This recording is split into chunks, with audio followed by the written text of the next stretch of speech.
അടുത്ത കാലത്തായി പുറത്തിറങ്ങിയ ചില മലയാളം സിനിമകൾ പോലും അതിഭീകരമായി അക്രമത്തെ പ്രോത്സാഹിപ്പിക്കുന്ന തരത്തിലാണെന്ന് ഡിവൈഎഫ്ഐ സംസ്ഥാന സെക്രട്ടറി വി.കെ. സനോജ് പറയുന്നു. ഇത് നമ്മളുടെ കുട്ടികളിൽ സ്വാധീനം ചെലുത്തുന്നുണ്ട്. ഗൗരവമായി ചർച്ച ചെയ്യേണ്ട ഒരു വിഷയമാണെന്നും വി.കെ. സനോജ് പറഞ്ഞു. വലിയ തോതിൽ അക്രമ മനോഭാവം ഇപ്പോഴത്തെ കുട്ടികളിലുണ്ട്.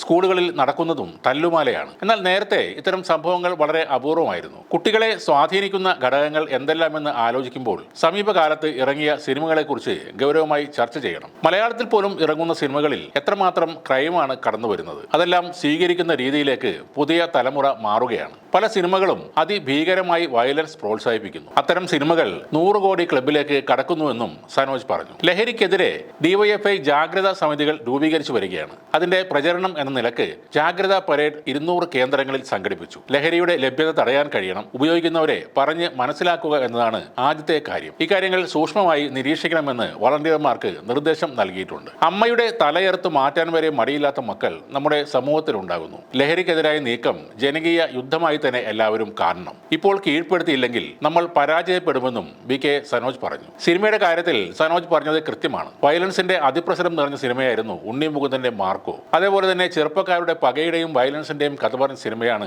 ജോജു ജോർജിന്റെ പണി എന്നത്. മുറ എന്ന സിനിമയിലും കൗമാരക്കാരുടെ സംഘത്തിന്റെ കവർച്ചയും കൊലയും തന്നെയാണ് ഉണ്ടായിരുന്നത്. സനോജ് പറഞ്ഞതുപോലെ ലഹരിക്കെതിരെയുള്ള പ്രവർത്തനങ്ങൾക്ക് പൊതുസമൂഹത്തിൽ എല്ലാവർക്കും ഉത്തരവാദിത്തമുണ്ട്. അതിനായി കൂട്ടായ പ്രവർത്തനങ്ങളും ആവശ്യമാണ്. 4-5 വർഷം മുമ്പുള്ള വെല്ലുവിളിയല്ല ലഹരിയുടെ കാര്യത്തിൽ ഇന്ന് നേരിടുന്നത്. ആ കാര്യം നമ്മൾ വളരെ ഗൗരവത്തോടെ തന്നെ മനസ്സിലാക്കണം. സിന്തറ്റിക് ലഹരിയെ സംബന്ധിച്ചിടത്തോളം അതിന്റെ കെമിക്കൽ സ്ട്രക്ചർ അനുദിനം മാറുകയാണ്. അതിനനുസരിച്ച് തലച്ചോറിൽ ഉണ്ടാക്കുന്ന ആഘാതം വ്യത്യസ്തമായി മാറുന്നു. ഇതിനുള്ള ചികിത്സകളടക്കം നടപ്പാക്കുക എന്നതും നമ്മളിന്ന് നേരിടുന്ന വലിയൊരു വെല്ലുവിളി തന്നെയാണ്.